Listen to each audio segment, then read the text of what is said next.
마이크. 마이크. 거기 구준에 안 돼요. 네, 구준.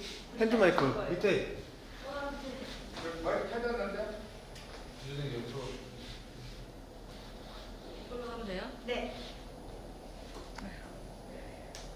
지금 내일부터. 안녕하십니까. 생체재료개발센터 김강민 연구원입니다. 저희 치과생체흡수성 소재부품 중소파트너 지원사업단에서는 소외기업을 대상으로 성공적인 의료기기 인허가 획득을 위한 세미나를 매회 개최하고자 합니다. MFDS, CE, FDA, MMPA 순으로 세미나를 개최할 예정이며 오늘은 바이오힐 김익수 대표님을 모시고 2022년 국내 인허가 관련 법규 및 주요 정책, 사례를 통한 제품 등록을 주제로 세미나를 진행하겠습니다.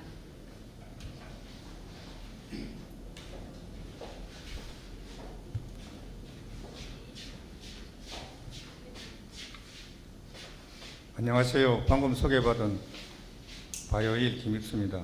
오늘 2시간 동안 여러분들하고 함께 의료기 국내 인허가에 대해서 간략하게 알아보는 시간을 갖도록 하겠습니다.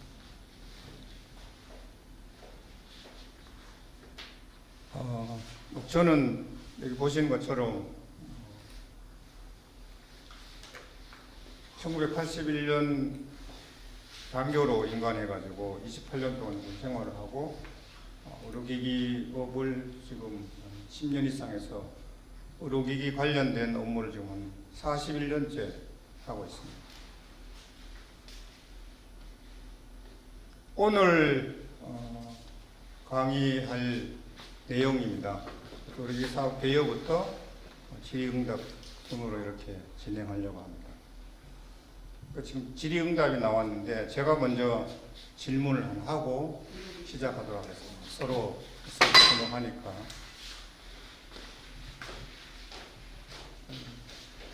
오늘 기준으로 나이가 제일 많은 사람은 누구일까요? 오늘 기준으로 나이가 제일 많은 사람. 아마 지금 강의 들으신 분은 이제 답변을 하셨겠죠. 이게 온라인 강의다 보니까 이 소통이 상당히 어렵네요. 그죠? 제가 또 원래대로 하면 컴퓨터를 보면서 모든 강의자들을 보면서 할 수 있는데 아직 그런 시스템은 아닌 것 같은데 오늘 나이가 제일 많은 사람은 오늘 죽는 사람입니다. 그렇죠? 생애 나이가 최고죠. 그럼 오늘 나이가 제일 젊은 사람은 누구예요? 지금 살아있는 사람은 오늘이 제일 젊습니다. 근데 오늘 안 죽으면 내일 살 거니까 한 살 적고 10년 더 살면 10년 젊죠. 그래서 우리는 지금 제일 젊은 나이에 오늘을 보내고 있다는 거죠. 그래서 유행가 가사에 있잖아요. 사랑하기 딱 좋은 나이라고. 오늘 제일 젊으니까 일하기 딱 좋은 그런 나이입니다. 그래서 우리 열심히 일을 하는 그런 차원에서 제가 연센스 퀴즈를 한번 내봤습니다. 젊어 고생은 사서 한다라는 옛날 얘기도 있습니다. 그래서 우리는 제일 젊은 오늘을 우리가 살기 때문에 열심히 나에게 주어진 일들을 하면 될 것 같아요. 그리고 또 살아가면서 제일 중요한 사람이 누군지 이렇게 아는 것도 좋잖아요. 제일 중요한 사람은 지금 만나고 있는 사람이에요. 그러니까 저로 봐서는 지금 강의를 듣고 계시는 여러분들이 가장 중요하고 여러분들을 봤을 때는 제가 가장 중요한 것이에요. 그래서 강의를 열심히 잘 듣는 것이죠. 저도 열심히 강의를 해야 된다는 거예요. 지금 만나고 있는 사람이 제일 중요한 사람이라고 생각하시면 되겠습니다. 그래서 우리 사업부터 인허가 관련해서 어떠한 절차와 방법으로 어떻게 하면 되는지 그것을 오늘 2시간 동안 이렇게 간단하게 설명을 하도록 그렇게 하겠습니다. 이제 지금 첫 시간이기 때문에 의료기기 다 아시겠지만은 의료기기 사업을 하는 거니까 가장 중요한 게 내가 제조하려고 하는 제품이 의료기기인지 아닌지를 알아야 되지 않겠습니까? 그래서 의료기기인지 아닌지는 의료기기법 제2조 1항에 의료기기 정의가 되어 있거든요. 여기에 해당되는 제품은 전부 의료기기라는 거죠. 과거에 소프트웨어가 빠져있었는데 지금 소프트웨어가 들어갔습니다. 기계, 기구, 장치, 재료, 소프트웨어 또는 이와 유사한 제품 여기에 이제 사람을 많이 신경 쓰이게 하는 거죠.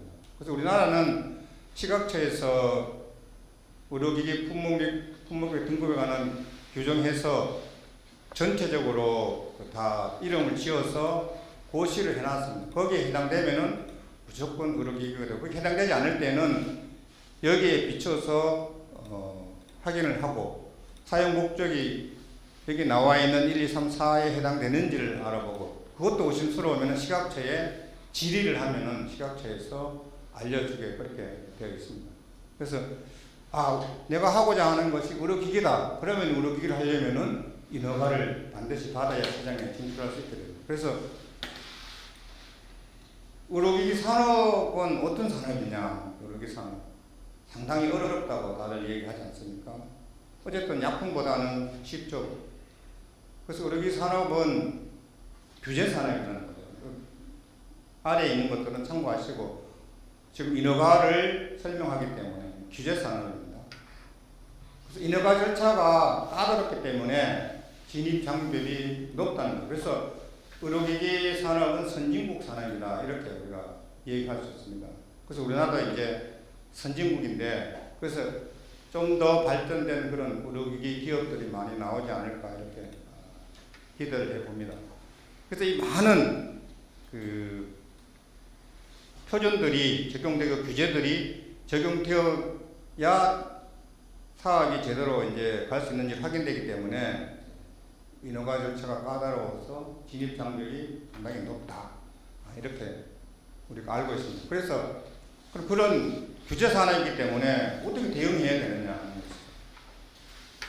여기 나와 있는 것처럼 끓는 물에 개구리처럼 많이 있으면은 도태할 수밖에 없다는 거예요. 그래서 이 변화하는 규제에 대해서 적극적으로 대응을 해야 됩니다. 그래서 적극적으로 대응하기 위해서는 가장 중요한 것이 의료기에서 늘 하는 얘기가 안유를 안전성과 유효성. 안전성과 유효성이 확보된 그런 의료기기를 제조하고 시장에 출하해야 된다는 것이죠. 그렇게 하기 위해서 각 분야별로 의료기기 전문가가 있어야 됩니다. 그래서 의료기기 전문가를 확보하든지 회사에서 양성을 해야 되는 그런 차원에서 의료기기 산업은 규제 산업이다. 그래서 규제 산업이기 때문에 진입 장벽이 높다 이렇게 볼 수 있습니다.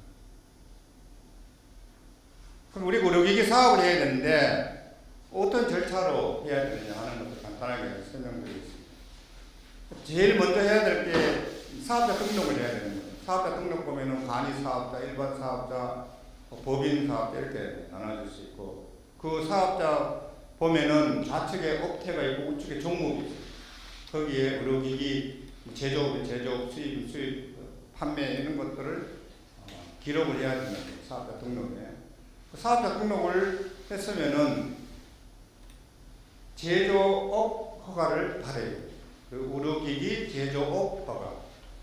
그래서 의료기기 제조업 허가를 받기 위해서는 그 양식에 품질 책임자가 기록되도록 되어 있습니다. 품질 책임자 의료기기법에 의해서 그 품질 책임자로서 합당한 경력과 학력을 갖춘 그러한 인원을 거기에 인적사항을 기록하도록 되어 있다는 겁니다. 그렇게 해서 제조 또는 수입업 허가를 받아야 되기 때문에 이때 품질 책임자 할 수 있는 그런 인원이 회사에 고용이 되어야 된다라고 하는 것이죠. 제조업 허가를 이제 하기 위해서 이제 법규상에는 최소 한 개 품목은 인허가를 받아야 된다 이렇게 되어 있습니다. 세부적인 건 나중에 설명드릴 수 있더라고. 법 허가를 받고 나면은 그 다음에 이제 GMP 심사를 받아야 되죠. GMP 인증을 받아야 됩니다. 그래서 의료기 제조 및 품질 관리 이제 통상 우리가 KGMP라고 하는데 ISO 13485를 근간으로 해서 만들어진 그런 규정이죠. 그래서 GMP 인정을 받아야 돼요.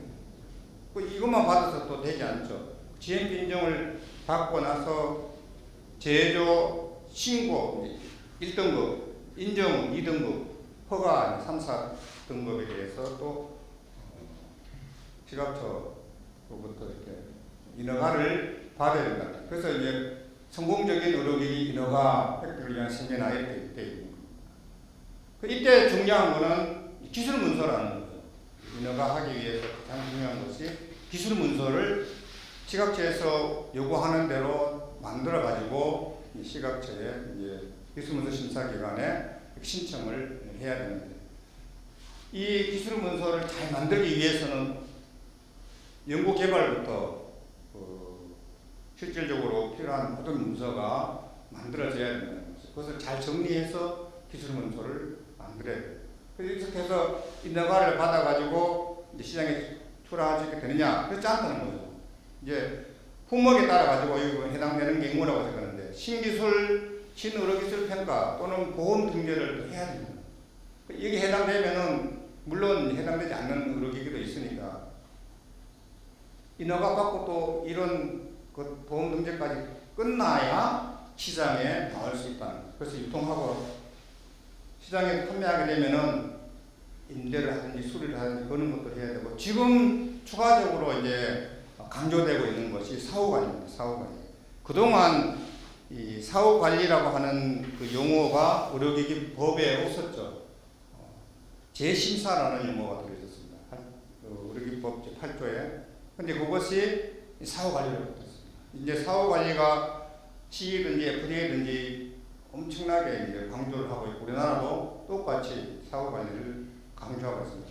그래서 판매하고 나서도 많은 그런 부작용 보고라든지 추적관리, 불만 처리 이런 내용들을 주기적으로 획득해가지고 더 좋은 의료기기를 만들고 고객들의 만족을 시킬 수 있도록 그렇게 하도록 법에 이미 명시가 되어 있다고 하는 것이죠. 그래서 이러한 과정을 거쳐서 의료기기 사업을 해야 된다. 그래서 결코 쉽지 않은 거예요. 일반 산업은 뭐 KC만 받으면은 전기 들어가는 경우에 시장에 나올 수 있지만, 의료기기 같은 경우에는 적용되는 국제표준이라든지 또 시각처에 지정하는 기준규격이라든지 그런 것들이 엄청나게 많다는 것이죠. 그런 것들을 다 충족시켜야 시장에 나올 수 있다. 그래서 의료기기 사업을 하기 위해서는 1번부터 7번까지 이러한 그 모든 것들이 이루어져야만 된다라고 간단하게 적어놨지만 실제 그 내용이 들어가면 엄청나게 이제 많은 내용들이 있는 것이죠. 실질적으로 이제 하나의 제품을 만들어 가지고 시장에 들어가기 위해서는 위에 나와 있는 것처럼 많은 과정을 거쳐야 되고, 특히 복잡하고 어려운 행정 절차가 많기 때문에 시장 진출하기가 어렵다는 거죠. 기간이 꽤 오래 걸린다는 겁니다. 설계 개발할 때부터 해서 많은 시간이 소요가 되죠. 그래서 결국은 기업 부담이 과중될 수밖에 없다는 거죠. 이러한 것들을 해소하기 위해서 시각처에서 많이 노력을 하고 정부에서 많이 노력해서 빨리 그 시장에 출하할 수 있도록 제도를 개선하고 보완하고 있지만 아직까지도 많은 부분에서 어려움이 많다는 것입니다. 어렵다는 것은 결국은 정부에서 하고 있는 이런 모든 그 의료기 관련 법규를 우리가 잘 모르고 쫓아가지 못하기 때문에 어렵다는 거죠. 제가 늘 강의할 때 우리 학생들한테 얘기하는 게, 이 세상에서 제일 쉬운 거는 내가 아는 거 하는 거고 제일 어려운 거는 모르는 거 하는 거다, 이렇게 얘기해요. 그래서 우리나라에 의료기 법 관련되어 있는 모든 것들을 다 아는 사람이 회사에 있다고 하면은 쉽죠. 그걸 맞춰서 문서를 만들어 가지고 절차에 따라서 인허가를 받으면 되니까. 그렇지 않기 때문에 어렵다는 거죠. 그리고 실질적으로 복잡한 그런 절차가 많이 현재 되어 있기 때문에 어렵다는 거. 이걸 지금 정부에서도 많은 노력을 하고 있기 때문에 좀 더 쉬운 방향으로 가야 되는데, 국제적인 추세는 점점 까다로워지고 있다는 것이 문제죠. 우리나라도 국제화되어서 글로벌화하기 때문에 그쪽으로 따라가고 있다는 것입니다. 그래서 관리 제도는 지금까지 설명드린 것을 이제 한 장으로 이렇게 했고, 여기 보면은 이제 각 업무별로 적용되는 관련 근거 법령을 기재해놓고 이제 누가 하는지 어디서 하는지 이제 요약을 했습니다. 참고로 보시면은 나중에 교육 자료는 다 들을 수 있도록 그렇게 하겠습니다. 그래서 여기서 제가 앞에 설명드린 대로 쭉 순서대로 이렇게 되어 있습니다. 여기 추가적으로 수입 통관이 있는데, 실질적으로 이제 소요되는 이제 기술 문서를 만들어 가지고 시각처 또는 기술 심사기관에 제출하게 되면은 많은 시간이 소요되지 않고 있죠. 여기 보면은 여기까지 오는데 시간이 많이 걸린다. 연구 개발부터 해서 그러다 보니까 뭐 2년, 3년 뭐 이렇게 이상 걸릴 수 있는 그런 것이 바로 우리 기계는. 그래서 인허가를 받기 위해서 많은 것들이 필요하지만 그래도 이제 짧은 시간에 제가 여러분들한테 말씀드리고 싶은 거는 연구 개발이 제일 중요하다. 그런 의미에서 이 한장을 만든 거예요. 그래서 연구 개발할 때 거의 모든 그 문서 자료가 만들어져야 된다는 겁니다. 그래서 연구 개발하면서 인허가 관련 규제도 파악되고 문서 작성법도 파악되고 문서도 작성돼야 되고 그런 것들 검토하고 인허가 신청하고 이런 것들이 다 할 수 있는 자료가 나와 있는 거죠. 이런 걸 할 수 있는 인력이 규제 전문가라는 거죠. 지금 우리나라에서 하고 있는 RA라고 하죠. RA 규제 전문가. 국가 자격증으로도 이제 이급이 되어 있는데, 뭐 시험 검사도 마찬가지. 시험 검사하기 위해서 공인된 시험 검사의 시험 검사 의뢰를 하기 위해서 관련된 서류를 다 만들어야 돼요. 위험 관리도 만들어야 되고, 특히 요즘 전자파 같은 경우에는 테스트 플랜도 만들어야 되고, 그런 것들을 다 하기 위해서 연구개발 인력들이 그런 것들을 다 할 수 있는 자료를 구비하고 있어야 되는 거예요. 더 어려운 임상시험이죠, 임상시험. 아까 이제 해당되지 않는 것도 있지만은 이제 치료제로 등록, 보험 수가 같은 그런 거. 그러니까 이런 것들이 거의 연구개발할 때 다 이루어져야 된다는 거예요.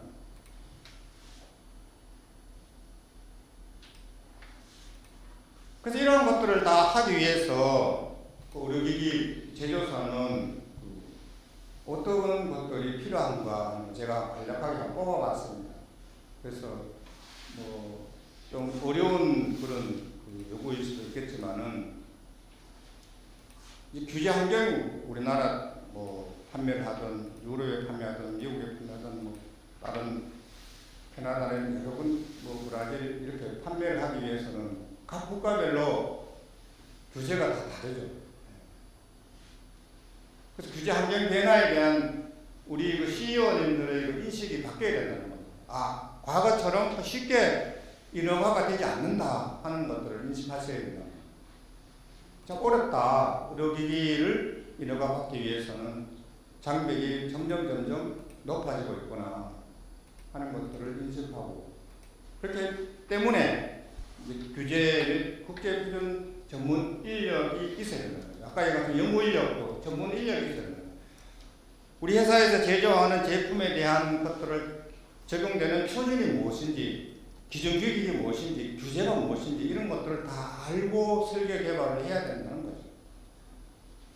또 그것을 종합해 가지고 인허가 받기 위한 문서를 작성할 수 있는 그런 규제 전문가도 함께 회사에 필요하다는 거죠.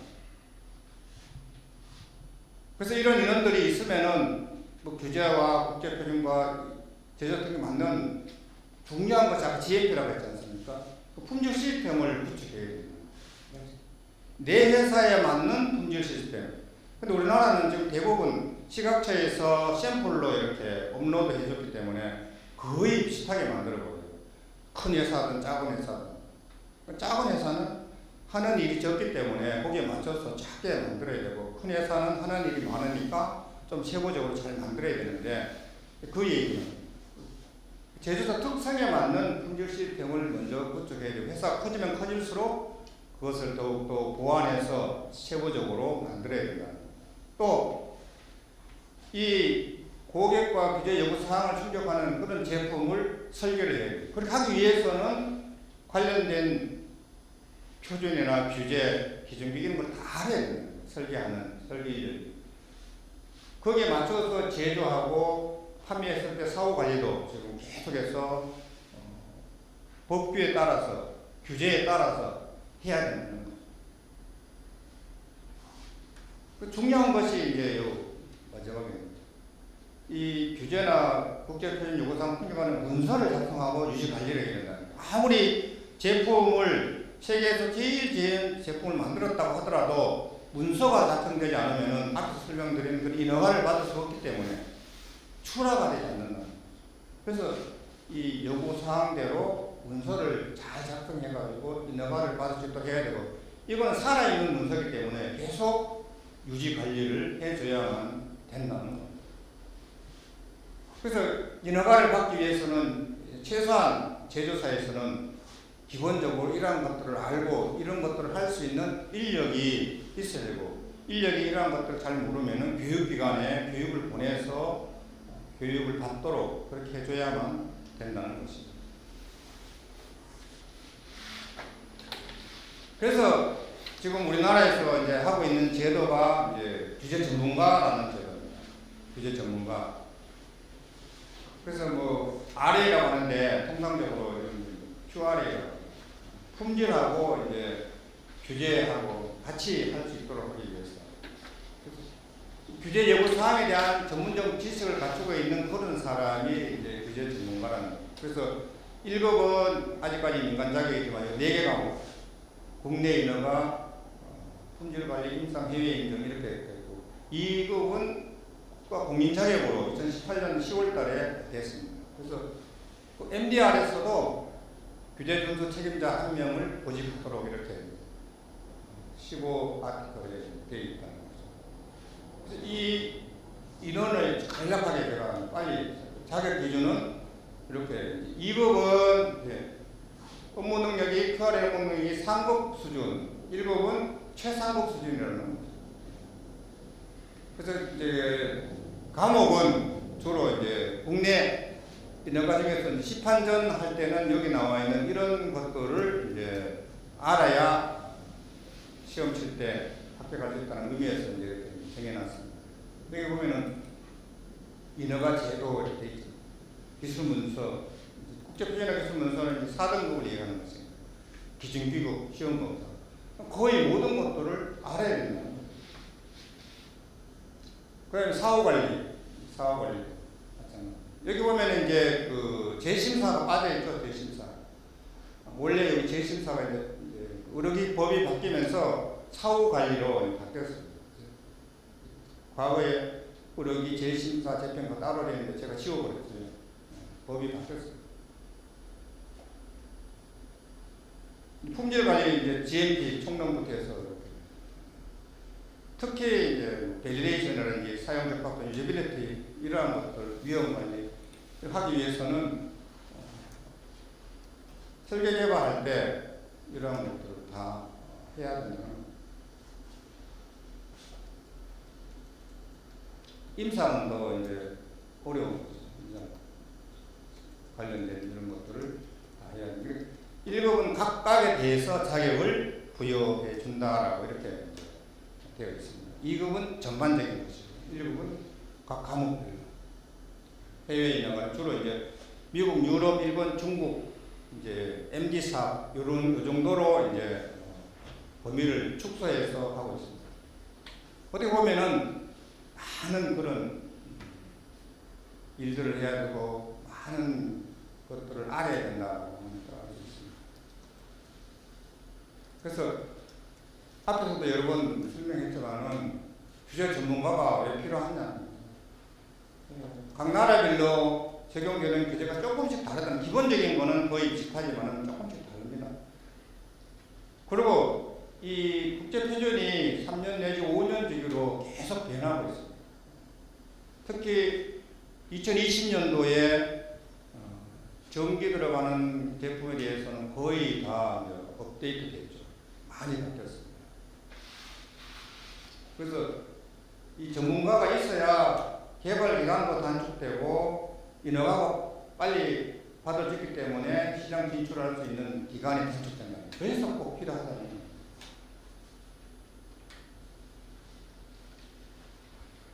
이러한 것들을 이제 다 망라해가지고 그럼 어떻게 인허가를 신청할 수 있느냐, 인허가 신청 방법.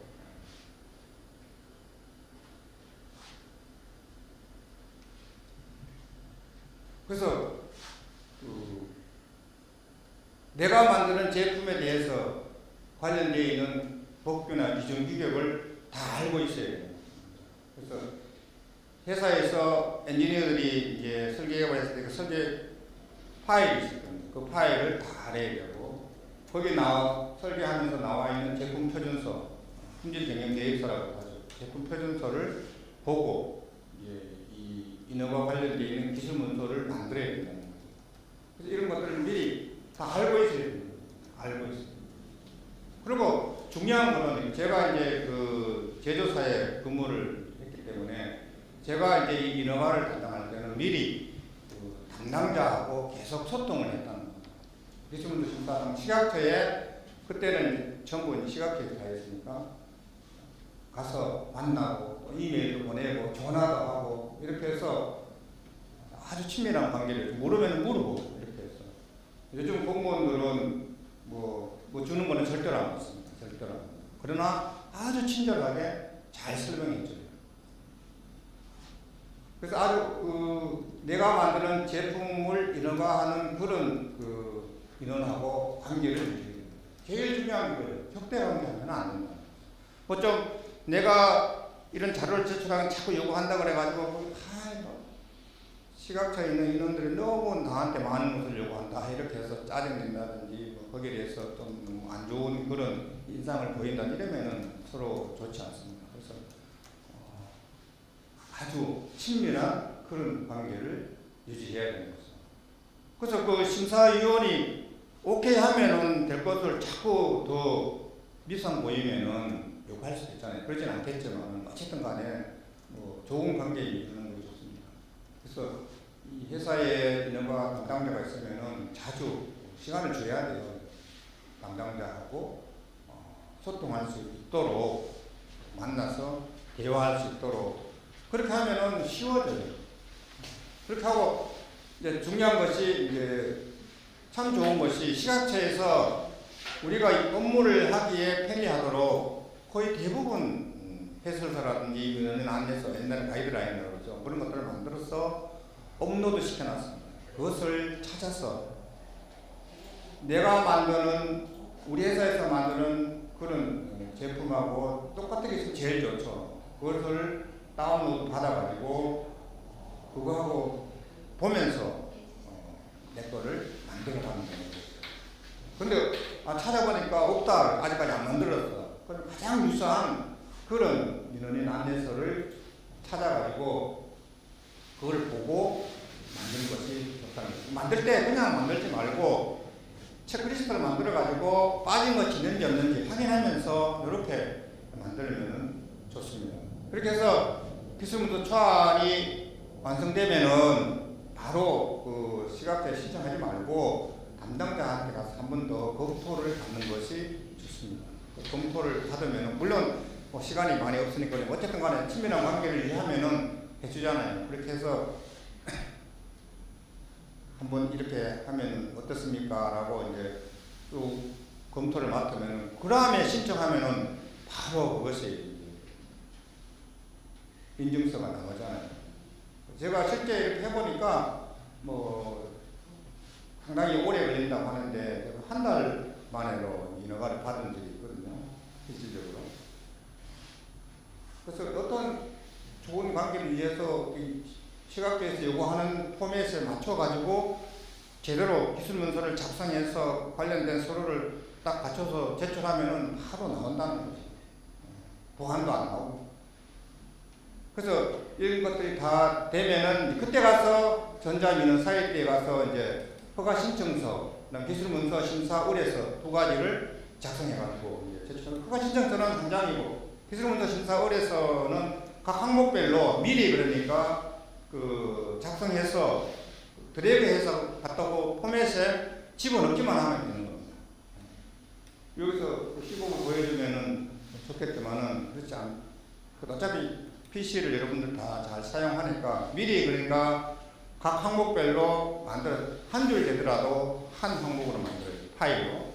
그래서 그거를 갖다 드래그해서 집어넣으면은 이 기술문서심사을에서 이게 허가 신청서가 딱 만들어지는 겁니다. 그렇게 해서 제출하면은 그 원하는 그런 기간 내에 인허가증이 나올 수 있게 될 겁니다. 그래서 이 절차를 좀 잘 유념하셔가지고 제가 직접 해본 거니까요. 이렇게 하면은 무리 없이 잘 됩니다. 그래서 이 시각처 홈페이지 들어가서 민원인 안내서를 찾는 게 중요하죠. 우리 제품하고 가장 유사한 거, 똑같은 거 있으면 제일 좋습니다. 요즘 계속 만들기 때문에 웬만한 거는 다 있습니다.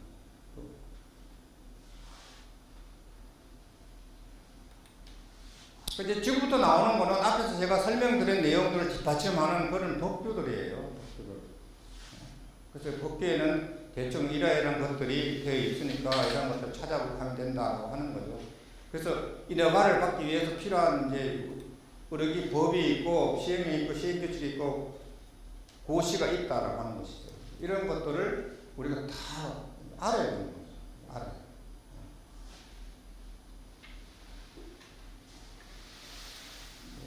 이런 내용들은 뭐 잘 아실 거니까 뒤에 세부적으로 설명해 나왔으면 그때 설명드리겠습니다.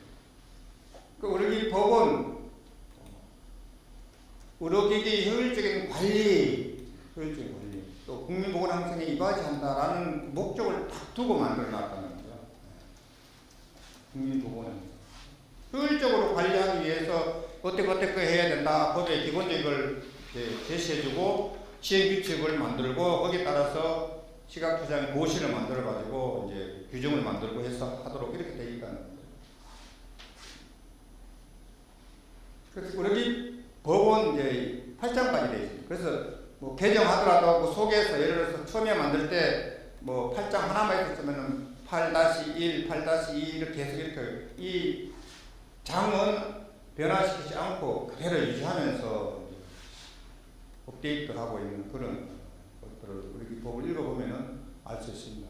요즘 뭐 개정할 때마다 딱 그 연도 월 일자를 다 기록해 놓잖아요. 앞 뒤에 이제 나오겠지만 그런 것들 보면은 쉽게 알 수 있습니다. 이제 시행령은 주로 이런 것들, 위원회가 어떻게 구성되고 과징금이나 이런 것들. 중요한 것은 이제 시행 규칙이에요. 시행 규칙. 법에 따라 가지고 어떻게 해야 된다 하는 규칙을 정해놨다. 그래서 시행 규칙입니다. 그리고 보면은 의료기법 시행령을 부가 설명하는 기능, 의료기법하고 의료기법 시행령을 부가 설명하는 기능이고 별표에서는 GMP 기준을 앞에 설명드린 GMP 기준, 금지되는 광고 기준, 행정처분 이런 것들이 이 시행 규칙에 적혀 있다는 거죠. 그리고 제조 허가, 신청서, 허가증 등 서식을 갖추고 있다는 겁니다. 그래서 인허가하기 위해서는 반드시 알아야 된다라고 하는 그런 말씀드렸습니다.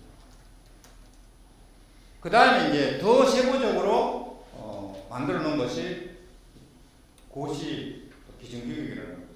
그래서 행정업무 관련 고시는 우리가 이제 인허가하기 위해서 주로 봐야 되는 것이 허가 신고 신고 등에 관한 규정, 품목 및 품목별 등급에 관한 규정, 제조 및 품질관리 규정, 이거 이제 GMP고, 이거는 뭐 학원 실적 보고하는 거니까. 또 전기 들어가면은 전기기기 안전에 관한 공통 기준 규격, 이제 생물학적 안전에 관한 공통 기준 규격 이렇게 해가지고 이제 전기 들어가지 않으면은 그것들 알아야 돼요. 전반적으로 이제 의료기 기준 규격이 있는 거고. 우리가 이제 만드는 제품에 대해서 몇 등급이고 어떠한 품목명인지 하기 위해서는 품목 및 품목 등급에 관한 규정을 보면은 적혀 있다. 그래서 좀 세부적으로 허가 신고 심사 등에 관한 거죠. 인허가를 받기 위해서 이 규정을 반드시 봐야 되는 거죠. 허가 심사 등에 관한 규정.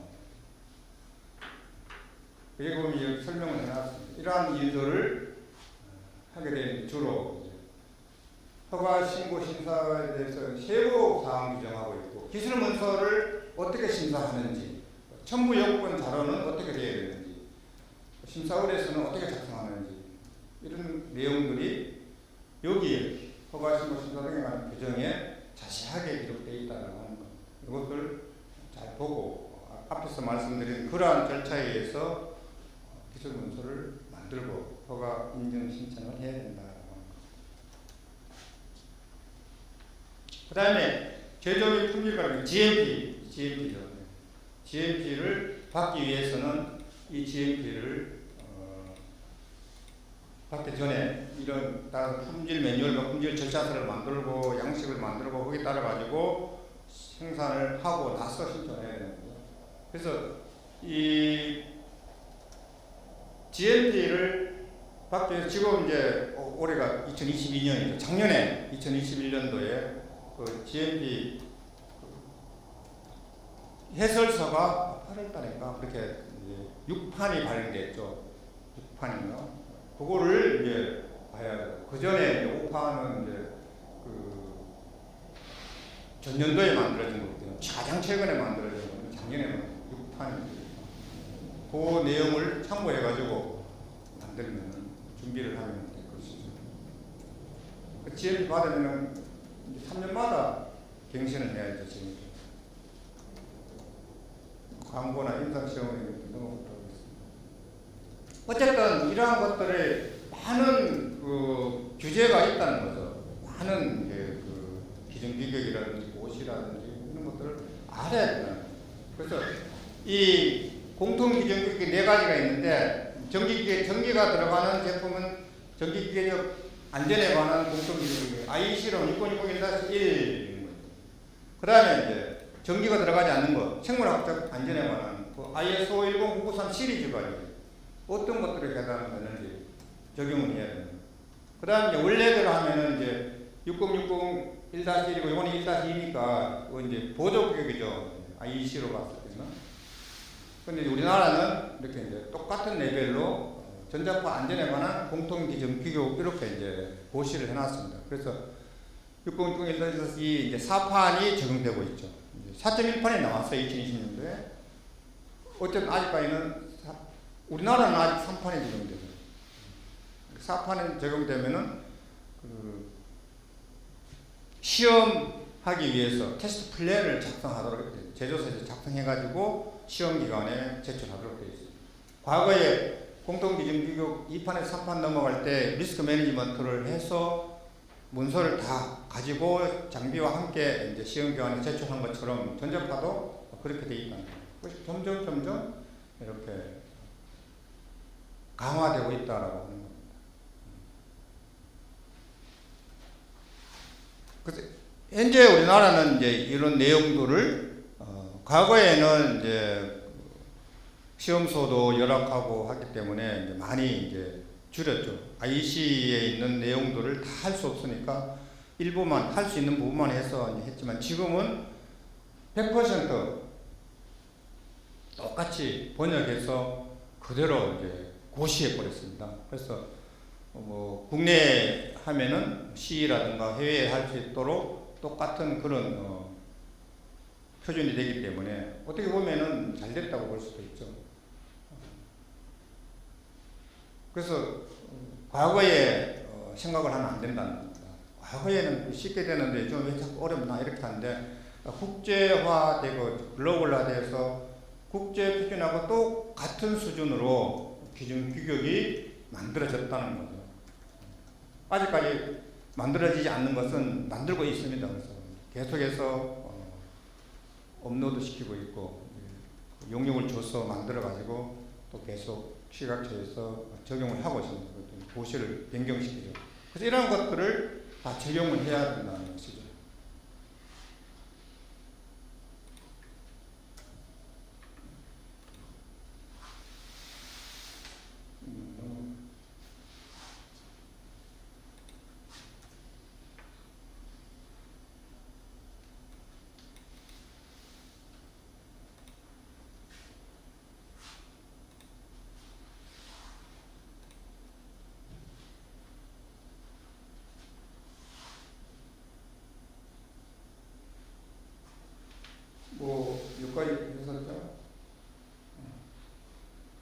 그래서 뭐 등급 분류하고 지정은 앞에서 설명드린 대로 그 의료기기 등급 및 등급에 관한 분류에 아예 시각처에서 이름을 적어서 어떠한 것이다라고 이렇게 해서 이제 고시를 해놨다는 거예요. 요 근거법규에 따라서 이렇게 해놨는 거예요.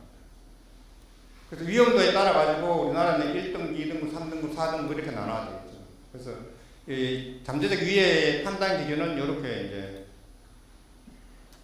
근거로 해서 만들어 가지고 1등급은 아주 이제 뒤에서는 거의 없는 거. 그래서 신고만 하면 돼요. 2등급은 낮기 때문에 이제 인증, 3등급, 4등급은 허가를 받도록 이렇게 되어 있습니다.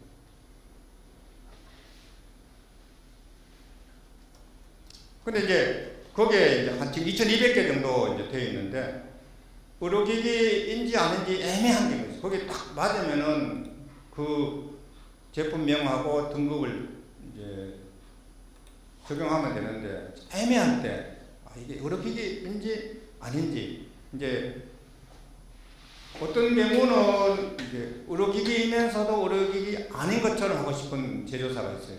워낙 장벽이 높으니까. 또 어떤 경우에는 의료기기가 아닌데 의료기기처럼 하고 싶은 경우도 있어. 그렇게 한다고 되지는 않죠. 중위에 의료기기법 제2조에 의료기기란 거기에 맞으면은 의료기기로 해야 되는 것이고 거기에 맞지 않으면은 의료기기로 하면 안 되는 것이죠. 그래서 광고법에서 과잉 광고, 과장 광고, 허위 광고 이런 내용이 나오는 거예요. 그래서 참 모르겠다. 여기저기 물어봐도 누구든지 시원하게 답변을 해주지 않을 경우에는 이걸 애용해야 된다는 거죠. 이게 의료기기인지 아닌지 시각처에 질의를 해야 된다는 겁니다. 우리가 만드는 제품은 이러이러이러한 사용 목적이 있고 이러이러한 것들을 만드는데 이것은 의료기기입니까? 그러면 의료기기면은 어디에 해당됩니까? 라고 질문을 딱 하면은 시각처에서 10일 이내에 답변을 해줘야 됩니다. 그 공문을 받아놓고 의료기기 아닙니다. 그러면은 산업용으로 하면 되고 의료기기입니다. 그러면은 의료기기로 이름이 없으면은 이름을 지어달라고 해요. 시각처에 몇 등급이고 이름 뭘로 하면 되겠습니까? 해서 그렇게 하고 시작을 해야 된다는 거죠. 우리가 애기 오면은 호적 등록을 해야 되잖아요. 그죠? 읍면동 사무소 가서 출생 신고를 해야 되는 것처럼 아무것도 없을 때 할 수가 없다는 거예요. 우리나라는 이미 정해놓고 유럽 같은 경우에는 제조사가 정하죠. 이제 등급 분류 기준만 정해놨죠. 이제 MDR에 거기 분류에 몇 조 몇 항에서 우리 거는 몇 등급입니다. 이렇게 하도록 되어 있는데 우리는 이미 정해놨습니다. 이름을 지어놨다는 거예요. 그래서 그런 것을 하기 위해서 그 민원인 안내서가 다 이렇게 샘플로 이제 여기다가 제시를 했지만은 되어 있다는 겁니다. 그걸 이제 뽑아서 참고를 하시면 됩니다.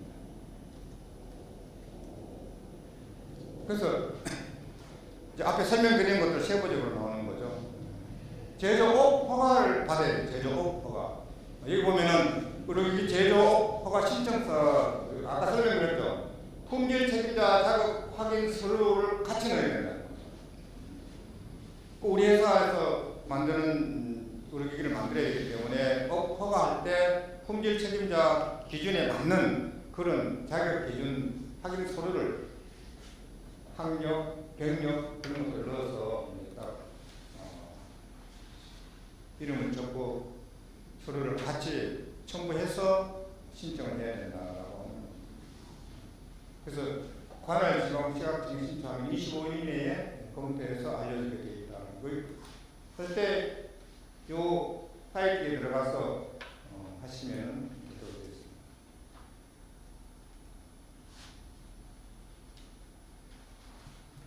이때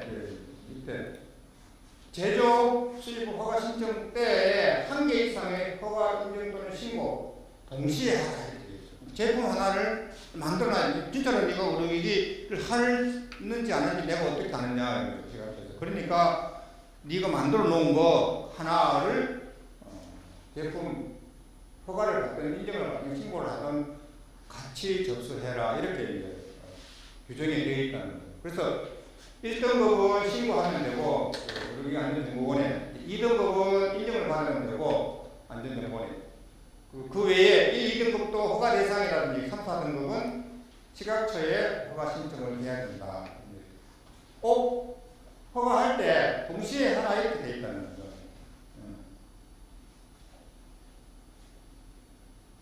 지금 제가 뭐 빨리 설명해서 이해가 되는지 모르겠어요. 이해가 가야 되는 거죠. 2022년 1월 오늘 25일이지만은 이해가 안 가면은 새해가 안 오잖아요. 어쨌든 이해가 가야 됩니다.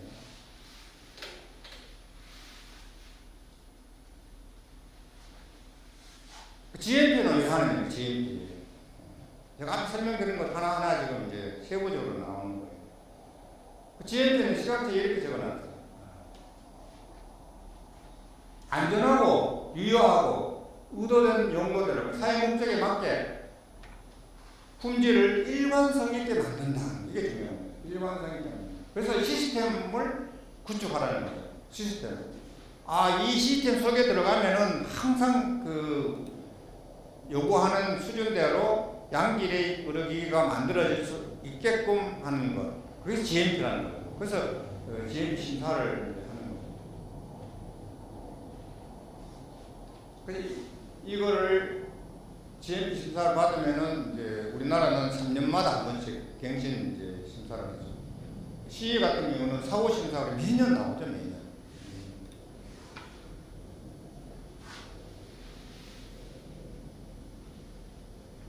그래서 여기 보면은 요즘 이제 1등급 하시는 분들이 1등급은 GMP를 안 해도 된다라고 이렇게 생각하는데 법에는 그렇게 되어 있지 않습니다. 하라고 되어 있습니다. 단지 심사만 면제해요. 1등급 GMP 심사를 면제했지 GMP를 면제해주지 않았다는 거예요. 그래서 1등급만 만든다고 하더라도 의료기기에 해당되면은 품질 매뉴얼 절차서 이 GMP에 관련되어 있는 그런 것들을 따라야 된다는 겁니다. 단 GMP 심사는 면제를 해줬기 때문에 받지 않는다는 거예요. 근데 원하면은 또 받을 수가 있어요. 원하면. 그러면 그 인증서가 나오겠죠. 그래서 품질 책임자가 반드시 있어야 된다고 되어 있고요. 그래서 처음에 품질 책임자 할 때 너무 그 자격 요건을 강화시켜가지고 2016년도에 좀 완화시켜놨어요. 지금 조금 완화가 되어 있습니다. 그리고 지금 2등급은 그 시각처에서 하지 않고 이제 단독으로 한다는 거죠. GMP 심사 기관에서 시각처에서 그 GMP 관련된 인원이 나오지 않는다는 거죠. 그 3, 4등급은 이제 GMP 심사 기관하고 시각처 같이 나오죠. 심사. 그렇게 보는 거죠. 그 GMP 기본은 이제 우리나라도 13485를 기본으로 이제 해서 만들어졌습니다. 그래서 과거에는 이제 제조자는 어찌고 저쩌고 이렇게 되어 있습니다. 13485도 그렇고 우리 시각처 GMP 그 제조 품질 관리 기준에도 그렇고 제조자는 뭐 어떻게 되어 있어요. 지금은 이제 조직은 이렇게 바뀌었다는 거예요. 조직은. 그래서 이제 시각처에서 그 규정 고시할 때 앞에 쭉 설명해 놓고 제조자는 어떻게 하면 가로하고 이하 조직이라고 한다 이렇게 적어놨거든요. 그래서 적용 조직 GMP가 적용되는 조직은 일산 단가로 기준을 했을 때 설계, 개발, 생산, 설치, 서비스 전 부서에 대해서 전 기능에 대해서 적용하도록 그렇게 되어 있습니다. 또 관련 서비스를 설계, 개발 및 제공하는 조직도 하도록 되어 있고, 이제 더 나가면은 의료기기를 만들지는 않지만은 핵심 부품을 이제 만들 경우에는 실질적으로 인증기관에서 그것을 하도록 하면은 이제 13485도 받도록 그렇게 되어 있습니다. 그래서 왜 이걸 하느냐? 이 의료기기를 만드는 이 조직의 능력이 고객이나 규제 요구 사항을 충족하는지 평가하기 위해서 사용한다는 것이죠. 그래서 시스템의 해결하는 의도하지 않는다. 시스템 해결을 의도하지 않고 우리 회사에 맞도록 시스템을 만들면 되는데 지금 거의 시각처에서 이제 친절하게 샘플을 해서 이제 업로드 시켜주니까 거의 비슷하게 만들어져 있다는 거죠. 그렇게 할 필요 없고 아까 말씀드린 것처럼 우리 회사에 맞는 수준으로 작은 회사는 작게, 큰 회사는 좀 더 깊이 있게 이렇게 만들어도 된다는 것이죠.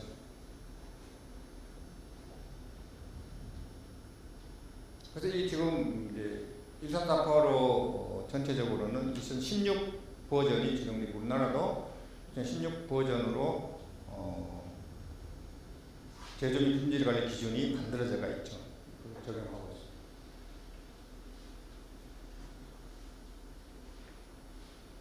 뭐 제조 수입업 허가증 이제 품목 허가 신고와 동시에 진행하는 한 개 이상 하라고 했잖아요. 그거는 이제 허가는 진짜 한 번만 받으면 되고 제품별 제조 신고 인증 허가가 1등급, 2등급, 3, 4등급 했을 때 이렇게 이제 돼 있다는 거예요. GMP 제조 및 품질 관리 기준 적합 인증서 1등급 제품은 면제 이렇게 써놓으니까 1등급은 GMP 안 하는갑다. 아까 말씀드린 것처럼 심사가 밀리겠다는 겁니다. 법에서 면제시켜주지 않았어요. 심사만 면제시켜주지, 심사만. 그래서 이게 중요한 거예요. 제조소별로 인증서가 필요하다. 제조소별로.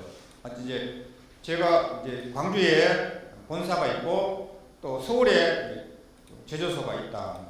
제2공장 서울에 있어. 거기 또 별도로 받아야 된다는 거예요.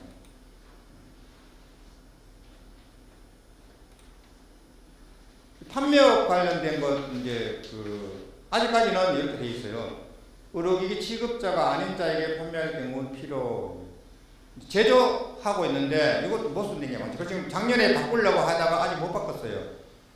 의료기기를 만들면은 팔려고 만드는데 의료기기 취급자한테 팔 때만 판매업 필요 없고 다른 데 팔 때는 판매업을 만들어야 됩니다. 판매업. 그리고 이걸 작년에 이제 법을 바꾸려고 했는데 아직 못 바꿨어요. 아직까지 적용이 안 되고 있습니다. 바꿔줘야 되겠죠, 이제. 제조사가 모든 것들을 다 팔 수 있어야 되는데, 근데 약국에서는 다 팔아요. 그래서, 빨리 바뀌었으면 좋겠죠, 제조하는 입장에서는. 10분간 쉬었다가, 나머지 부분을 빠른 시간에 할 수 있도록 그렇게 하겠습니다. 10분간 휴식하도록 하겠습니다.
잘 들으셨습니까?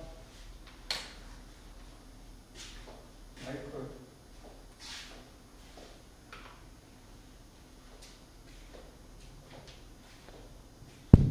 네. 잘 들으셨어요? 앞으로 50분 동안 나머지 빠른 시간 내에 끝까지 하도록 하겠습니다. 그래서 중요하지 않는 거는 중복되는 거는 빨리빨리 넘길 테니까 나중에 자료를 보내드릴 테니까 참고하시기 바랍니다. 뭐 제조 허가 대상 인정 신고 아까 다 설명드린 거 1등급, 2등급, 3, 4등급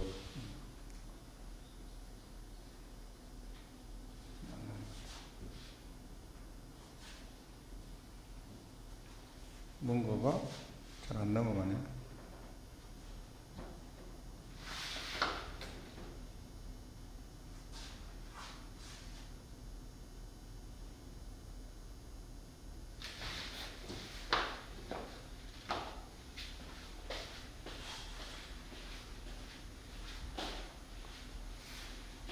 뭐 터치돼가지고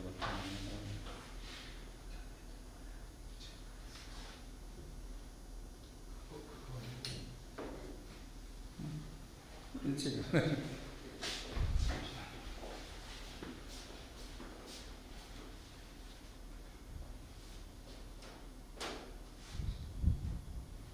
넘어갔나요?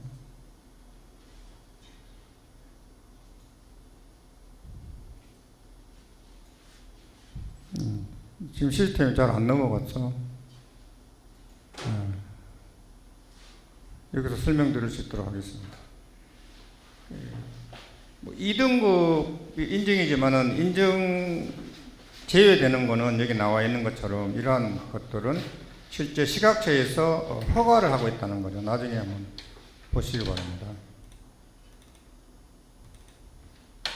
저기 터치가 잘 안 되는지 모르겠어요. 그래서 1등급 신고 절차는 이렇게 되어 있는데 결국은 기술문서 만들어 가지고 그 안전정보원에다가 신고만 하면 되겠습니다.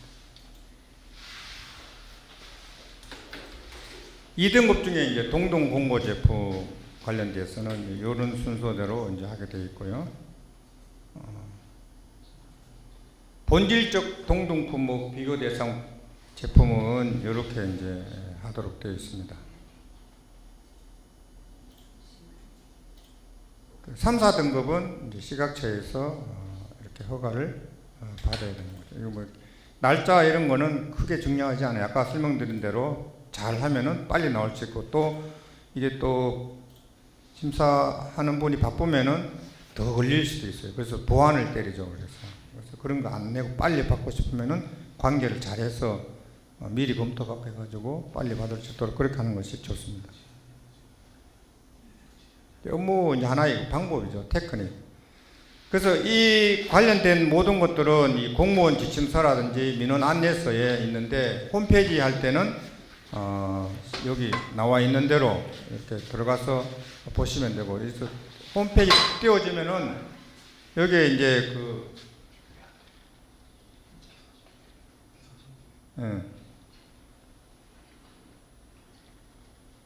찾기 들어가가지고 검색에 들어가서 원하는 단어를 치고 엔터 치면은 쫙 나와요.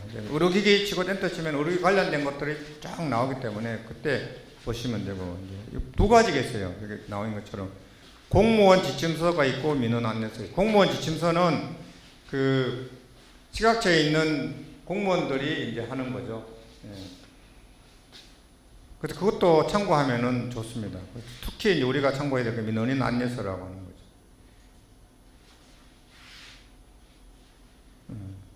민원 안내서는 이런 식으로 되어 있어요.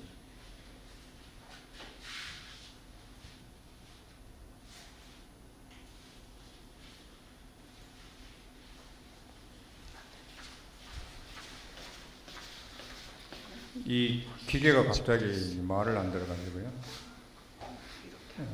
제품별 이제 허가 절차에도 보면 똑같이 이제 동동 제품, 계량 제품, 새로운 제품 이러한 것들도 여기 나와 있는 것처럼 이제 그 고시에 가면은 자세하게 설명되어 있고, 지금 현재 기술문서 심사기관이 이제 8개로 연세대학교에서 치과 재료에 대해서 심사 기관으로 받았더라고요. 그래서 7개에서 8개가 됐습니다. 새로운 제품, 임상 자료가 필요할 경우에는 이렇게 해야 된다라고 되어 있습니다.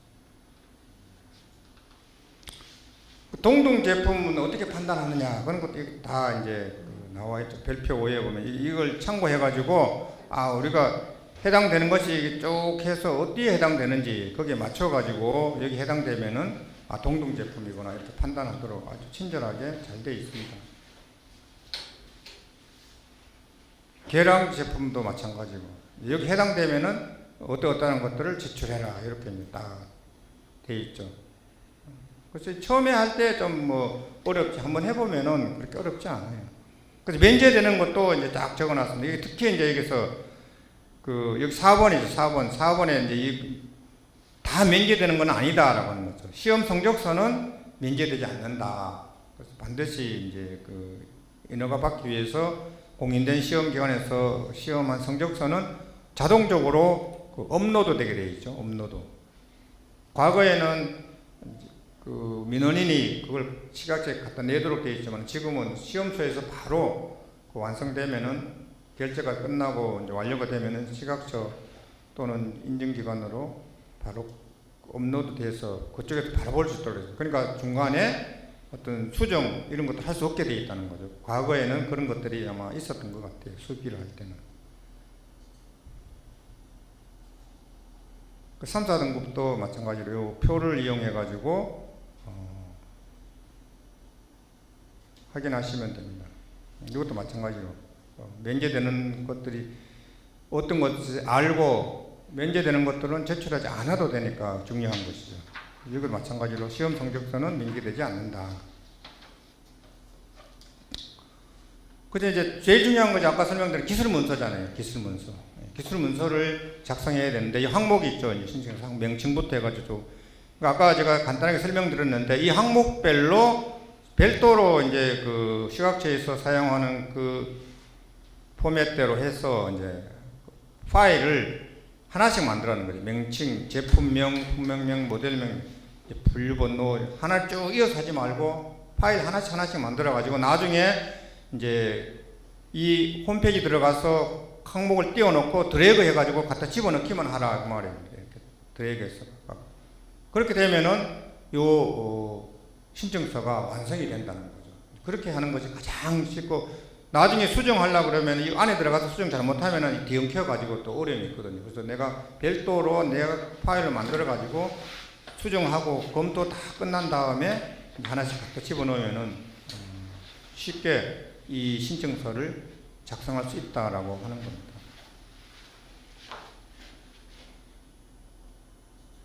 제가 직접 해봤기 때문에 이런 것들은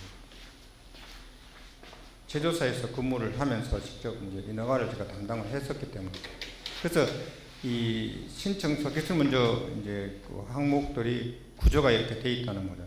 각각에 대해서 파일을 만들어 가지고 그 항목마다 집어넣으라는 거예요. 그래서 실질적으로 이제 좀 시간의 여유가 있으면은 그렇게 실습을 해보면은 되는데 그것도 이 비대면은 참 어려워요. 이렇게 대면으로 할 때 돌아다니면서 제대로 하느냐 안 하는지 보면서 이제 이렇게 지도를 해줄 수가 있는데 지금은 보여주를 못하니까 하는지 안 하는지 모르죠. 이렇게 하라고 하더라도 했는지 안 했는지 볼 수가 없으니까 제가 이제 말로만 이렇게 설명드리는 거죠.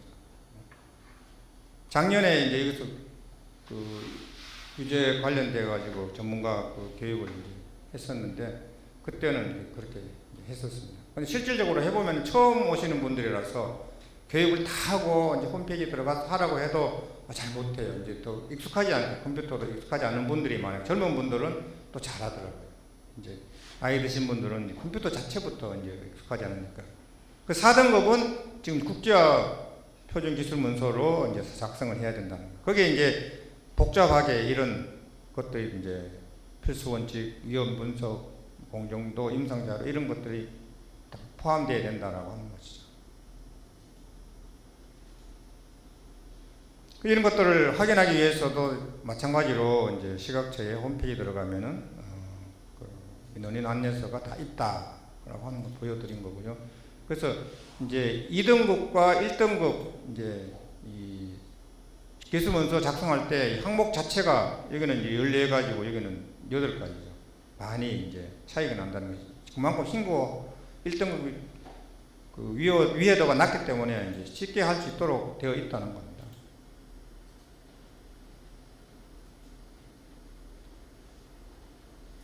이것도 앞에서 거의 다 설명을 드렸습니다. 신청서 및 별첨 서류는 근거 법규가 여기에 되어 있다는 거죠. 5호서식, 7호서식. 추가 제출도 여기에 이제 보시면은 어떻게 해라라고 하는 것들이 이제 설명이 되어 있습니다.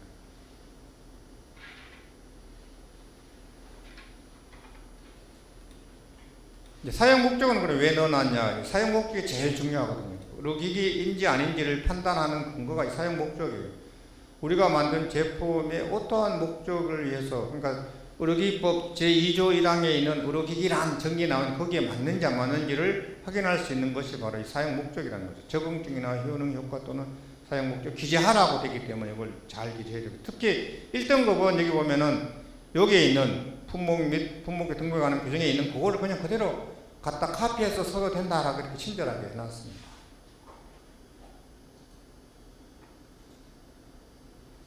동일성 검토도 이렇게 이제 여기 있는 것처럼 확인해가지고 이제 검토를 하시면 되고, 잘 모르면은 시각처에 의뢰를 하면 됩니다.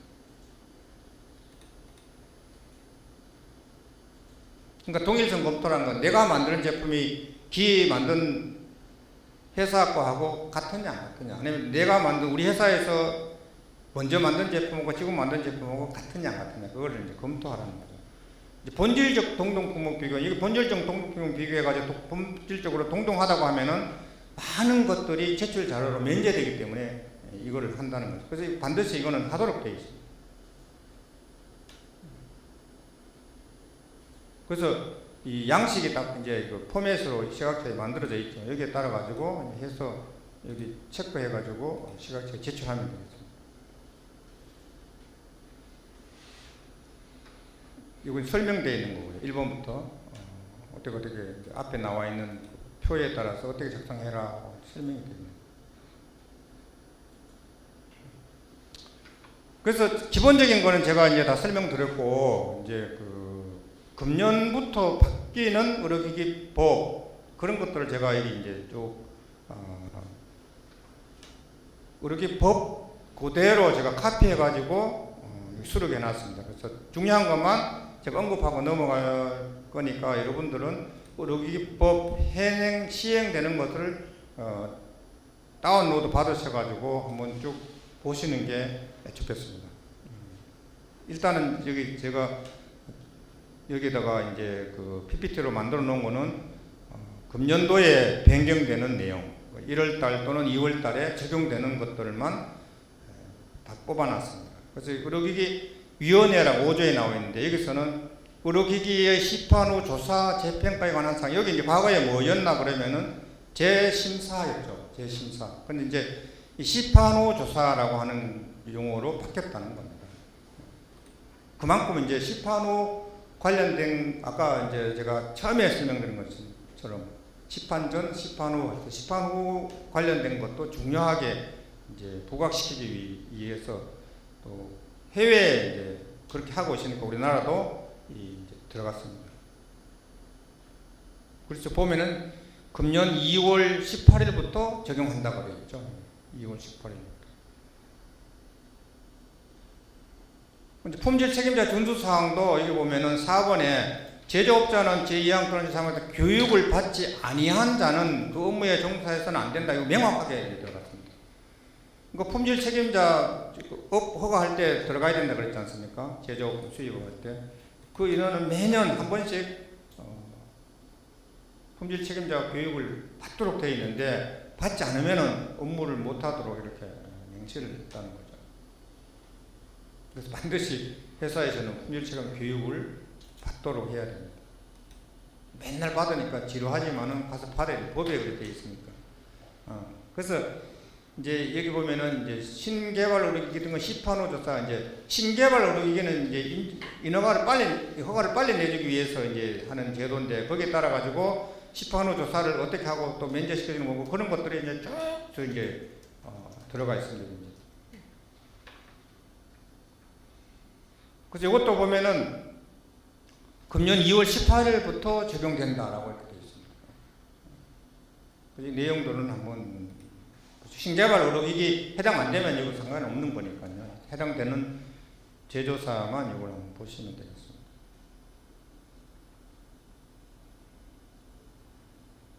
또 경제적 이익 등 제공 내역에 관한 지출 보고서 제출.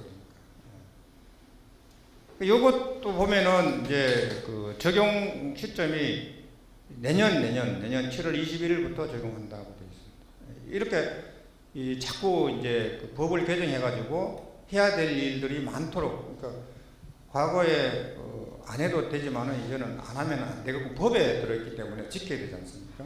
이렇게 이제 강화를 하고 있습니다. 또 봉함, 요거 1번, 2번 인체 사육되는 의료기기라든가 개봉해서 사용할 경우에는 변질 우려가 있는 의료기기는 반드시 봉함해라. 이미 적용되고 있는 거죠. 공급 내역 보고서도 마찬가지. 공급 내역 보고서도. 지금은 이게 이제 안 해도 그냥 문책하지 않았지 않습니까? 근데 이제 아예 법에 딱 해서 이 시행 적용 날짜까지 2등급은 금년 7월 1일, 1등급은 내년 7월 1일부터 이제 여기 법에 들어갔다는 강제라는 말입니다. 강제. 안 하면은 안 된다. 공급 내역 반드시 보고를 해야 된다는 거죠. 판매 중지 횟수 폐기 및 공포 명령도 법에 명확하게 근거를 했다 하는 겁니다. 그래서 과거에 이제 법에 없는 것들을 뭐 시행 규칙도 없고 법에도 없는데 규정만 만들어가 시각처에서 많이 했어요. 그래서 제가 2010년도에 시각처 상대로 행정 심판 행정 소송을 한 적이 있습니다. 제가 한신 메디칼에 있을 때 사장님이 지시를 했기 때문에. 그래서 제가 이 법 관계된 것을 엄청나게 많이 알아요. 시각처랑 그거 다퉜기 때문에. 물론 시각처가 이겼죠. 당연히 이겨야 됩니다. 공소가 지면 큰일 나니까. 그러고 나서 법은 많이 바뀌었어요. 지금도 이런 것들이 자꾸 바뀌는 이유가 그렇게 됩니다. 모법이, 상위법이 없는데 하위법이 만들어서 시행하면 그 불법이잖아요, 원래. 이것도 이제 보험가입 등, 보험가입. 이것도 이제 중요하죠. 금년 7월 21일은 시행되는데, 의료기기 제조업자, 수입업자는 의료기기를 사용하는 도중에 발생한 사망 또는 중대한 부작용 등으로 인해서 환자에게 발생할 피해를 배상하기 위해서 보험 또는 공제에 가입해야 된다. 이렇게 딱 구체적인 거는 대통령령으로 정한다. 그래서 이제 보험, 이제 의료기기 업체들 등 물론 그 전에도 이제 다 하는 데도 있었죠. 지금은 이제 여기 들어갔다는 거는 강제라고 안 하면은 안 된다. 이제 제조 허가 경신 이게 이제 그 과거에는 한번 허가 인정 받으면은 뭐 재심사 대평가만 쭉 하고 뭐 영원히 뭐 제조사가 반납하고 폐기하지 않으면 그대로 있었잖아요. 그래서 이제 똑같이 이제 글로벌로 하면서 5년 동안 이제 갱신하도록 이렇게 되어 있습니다.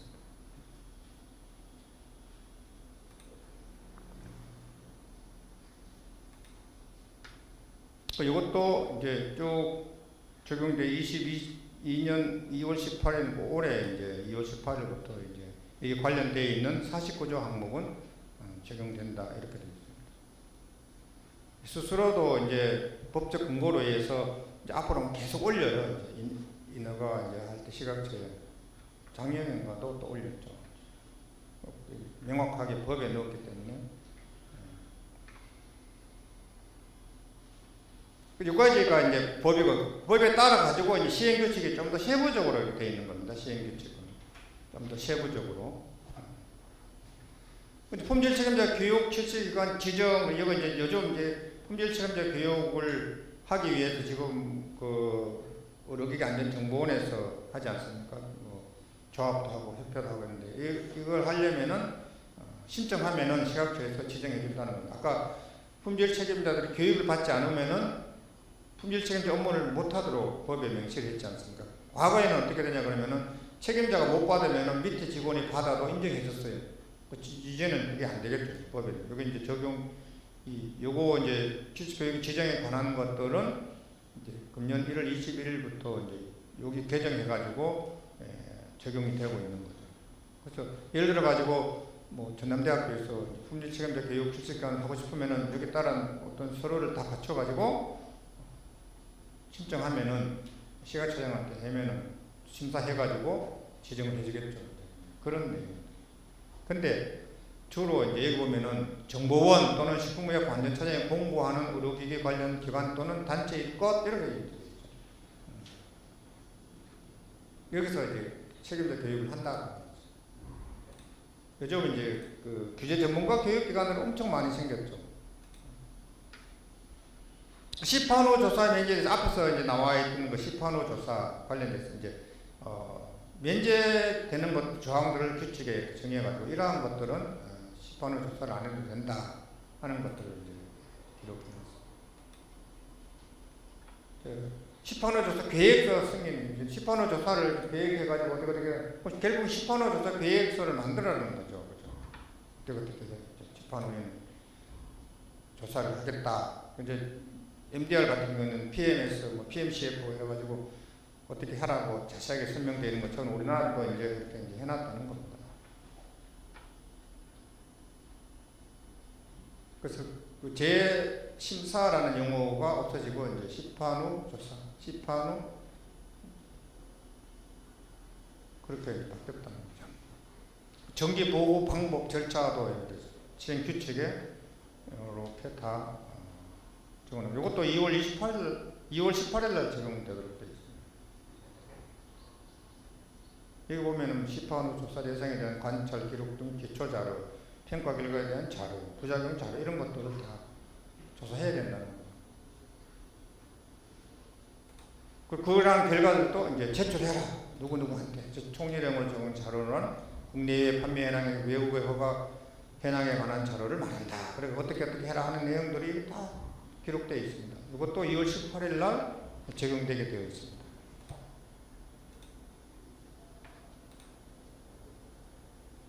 지금만큼 이제 그 시판호 관련된 것도 우리나라에서도 강조하고 있다 하는 것들을 이제 여러분들이 인식을 하고 대응을 하면 되겠습니다. 그래서 지금 그 의료기법하고 시행규칙에 금년에 적용되는 내용들을 이제 알아봤고요.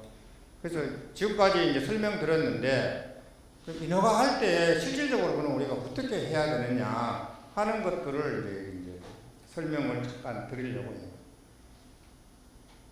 그래서 예를 들어 가지고 이제 여기가 이제 주로 전남 광주 이쪽은 치과에 대해서 특화가 많이 되어 있죠. 치과하고 정형외과 그죠. 그래서 치과용 임플란트에 대해서 인허가를 할 때 어떻게 하는 것이 바람직한가 하는 것 시각처에 다 설명이 되어 있어요. 아까 제가 설명드린 PPT 자료에 쭉 설명드린 그 심사하는 그 관계 유대를 잘 하고 하는 그런 절차를 쭉 밟아와서 실질적으로 이거는 하는 거예요. 실질적으로. 그래서 딱 두 가지 있다 그랬잖아요. 허가 신청서하고 기술문서 심사 의뢰서 두 가지겠다. 그래서 우리 제조 허가 신청서는 이거는 시행규칙 제5조 허가 신청 절차 또는 30조 수입 허가 신청서를 참고해가지고 별지 3호 서식, 그러니까 여기 들어가면 별지 3호 서식이 있다는 거죠. 거기에 따라서 아까 설명드린 그 쭉 1번부터 쭉 있잖아요. 14번까지. 그거 이제 작성하는 거랑 동일합니다. 또는 이게 전자 민원 창고 여기 나와 있죠. 여기 들어가가지고 거기에 직접 작성해도 된다.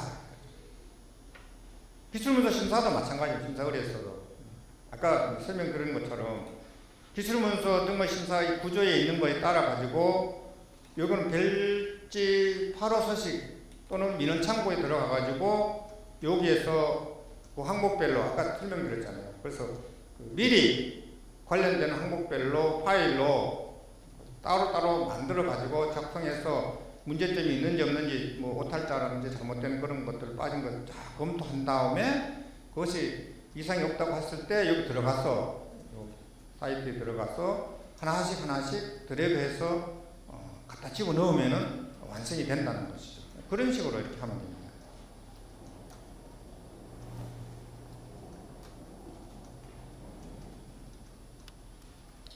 그래서 이거 치과용 임플란트 고정체는 3등급이에요. 3등급. 그래서 3등급이니까 허가죠. 허가. 3등급. 시각처에 허가 신청을 해야 됩니다. 그래서 허가 신청서하고 기술문서 첨부 자료를 포함해가지고 민원 서식을 통해가지고 제출하면 됩니다. 관련된 법규는 여러 구조, 심사에 관한 규정 이런 것들이 있다라는 이걸 보고 하면 되고. 그래서 이 치과용 임플란트 고정체 민원 안내서가 있는 거예요. 시각처에 이미. 그래서 우리 회사에서 치과용 임플란트 고정체를 만든다고 하면은 아주 좋죠. 이게 다 해놨으니까. 시각처. 그걸 다운로드 받아가지고 옆에 갖다 놓고 보면서 만들면 돼요. 우리 회사 제품의 특성만 여기다가 플러스하면 되는 거니까. 그렇게 만들면 돼요. 그래서 설명을 이렇게 잘 해놨어요. 규정 제28조 심사자료 면제는 어떤 것들을 있고 실질적으로 어떤 것들이 제출해야 되고 하는 것들을 다 적어놨어요. 그래서 별표 칠해 보면 C2000-0000 그 치과용 임플란트 시스템 참고를 하고 각 예외 조항 이런 것들은 확인해가지고 요 기술 문서를 작성하면 된다라고 이렇게 설명을 해놨습니다. 그래서 이걸 보고 하면 됩니다. 그래서 각 기술 문서 요건하고 작성에 관한 이런 사항들은 이 가이드라인 외에도 여기 보면은 이런 자료들이 있습니다. 여기 보면은 허가심사 첨부 자료 가이드라인, 생물학적 안전에 관한 공통기준입니다. 아까 10993 말씀드렸죠.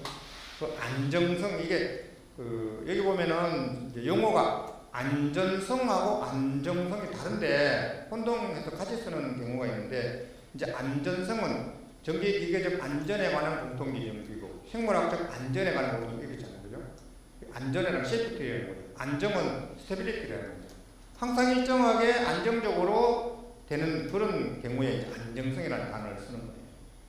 그래서 여기 보면 안정성 이제 시험 기준도 있고 무균 관련된 그런 가이드라인, 치과용 임플란트 멸균 포장의 유효성 평가 해설서 이거 있다는 거. 요거 이제 잘 보셔야 됩니다.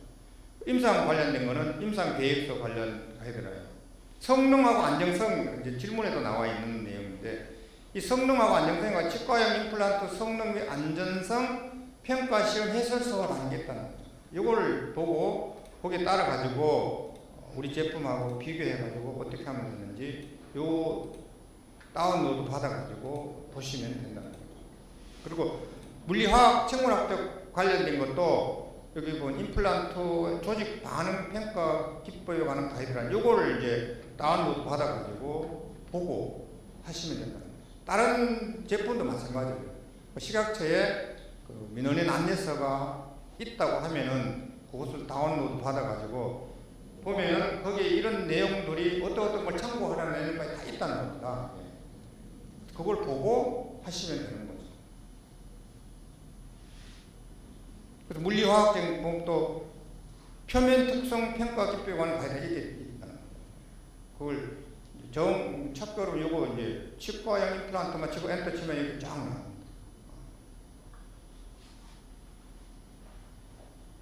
그래서 요 홈페이지 이렇게 어떻게 들어가서 어떻게 찾는지 이것이 중요한 거죠. 그래서 요것만 알면은 웬만한 거는 다 찾아서 나는 시간만 투자하면 되는 거죠. 미리 시각처에서 전문가들이 다 검토해가지고 이렇게 해설서나 가이드라인 민원 안에서 만들어가지고 다 적어놓은 또 공무원 지침서는 심사하는 심사원이 어떻게 하고 평가를 보는 것들도 다 여기 띄워놨다는 거예요. 공무원들은 볼 수 있게 되어 있는 것이 아니라 우리 민원인도 볼 수 있도록 다 띄워져 있어요. 그걸 보면은 이렇게 하는구나 하는 걸 더 쉽게 알 수 있죠. 그런 것들을 찾아서 보는 게 중요하다는 거예요. 시간을 투자해야 돼요. 시간. 야근하면서 해도 되고 이런 것들을 집에 가서 한번 심심할 때 다운로드 받아가지고 보는 것도 괜찮죠.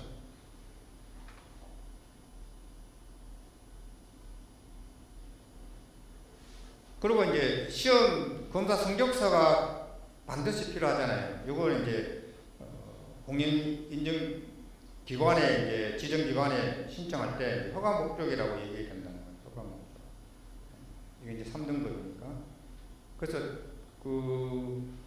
지금 공인 인증 기관이 이제 여러 군데 있지만은 치과형 임플란트를 스코프로 갖고 있는데 가야 되겠죠. 그죠?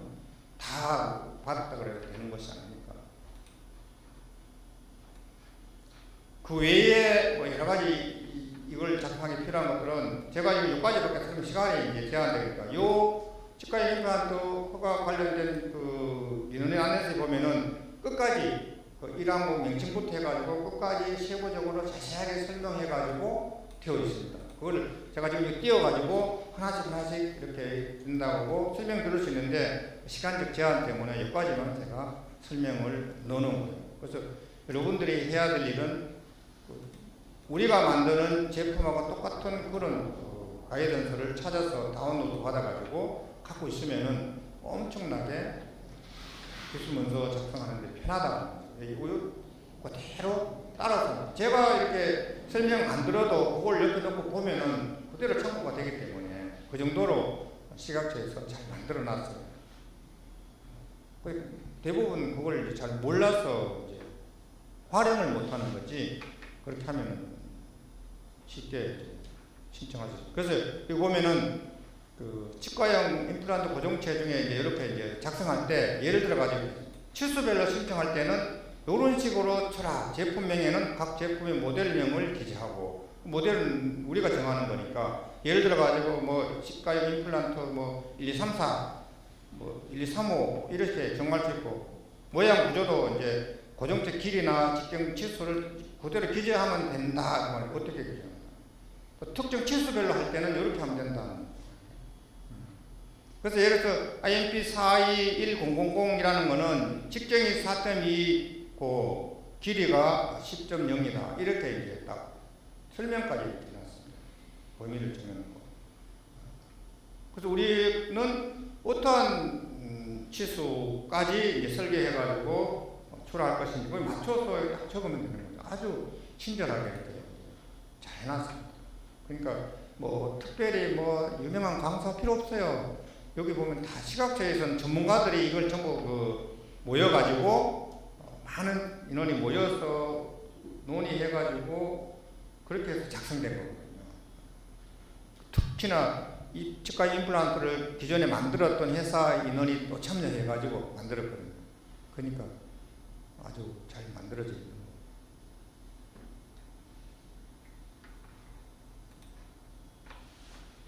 그래서 여기 이제 설명을 이렇게 해놨습니다. 그래서 치수를 범위로 신청 시에는 제품 성능 및 안전성에 영향을 미치는 범주 내에서 직경 길이 각도 등 특정 치수 범위로 신청할 수 있다. 이것도 읽어봐 진짜 뭐 애매한 부분이 있으면은 거기 보면은 뒤에도 설명해놨지만 전화번호도 있습니다. 해당 담당자 거기 딱 전화해가 요 항목 이런데 애매한데 어떻습니까? 그럼 금방 설명을 해줍니다. 그래서 여기 보면은 치수 같은 것도 어떻게 한다 하고 자세하게 설명이 되어 있거든요. 아주 친절하게 잘 되어 있죠.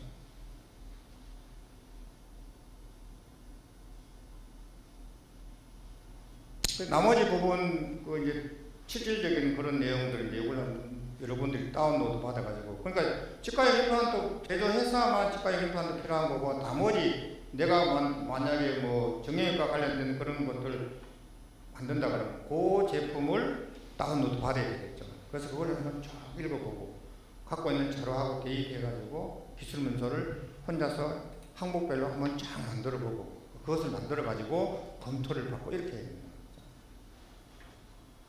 그렇게 하면은 아주 쉽게 인허가를 받을 수 있습니다. 제 경험상 그렇습니다. 지금 이제 세 가지 질문이 나와 있는데 지금 시간이 좀 남았죠. 세 가지 질문하면 맞게 끝날 것 같은데 국내 인허가 갱신 아까 갱신 의료기법하고 시행규칙법이 나와 있는데 적용식이 언제 시작하느냐 여기 보면은 49조에 2020년 4월 7일날 개정됐는데 시행이 2020년 10월 8일부터 적용됐어요. 그래서 이제 과거에는 이게 갱신을 안 했죠. 인허가증은. 근데 이제 재심사, 재평가만 있었죠. 근데 지금은 5년 동안 유효하는 거예요. 근데 여기 뒤에 단서가 5년 동안 한 번도 판매를 안 했다든지 수입 안 하면은 갱신할 수 없다는 거죠. 더 이상 이 인허가증으로서는 효력이 없다 그 뜻이죠. 여기 보면은 제조 허가증의 갱신 기준, 갱신 절차 및 제출 자료 등의 종류는 시행규칙 62조 여기에 규정하고 있다. 이런 업무 절차에 따라서 하도록 되어 있습니다. 지금 뭐 예를 들어 2020년부터 한 거는 5년 동안 유효하고 그 전에 거는 그 단계별로 이렇게 시각처에서 세부 지침을 만들어 가지고 시행을 하겠죠. 그래서 아까 설명드린 49조에 보면은 여기 이제 어떻게 한다라고 되어 있잖아요. 8조라고 하는 것이 아까 이제 재심사라고 했죠. 그때 이제 시판 후 조사 대상 의료기기에 대한 유효기간은 8조 2에 따른 이건 이제 신의료기기를 얘기해요. 검토 기간 끝날부터 또다시 5년 동안 한다. 이것도 2월 18일 날 지금.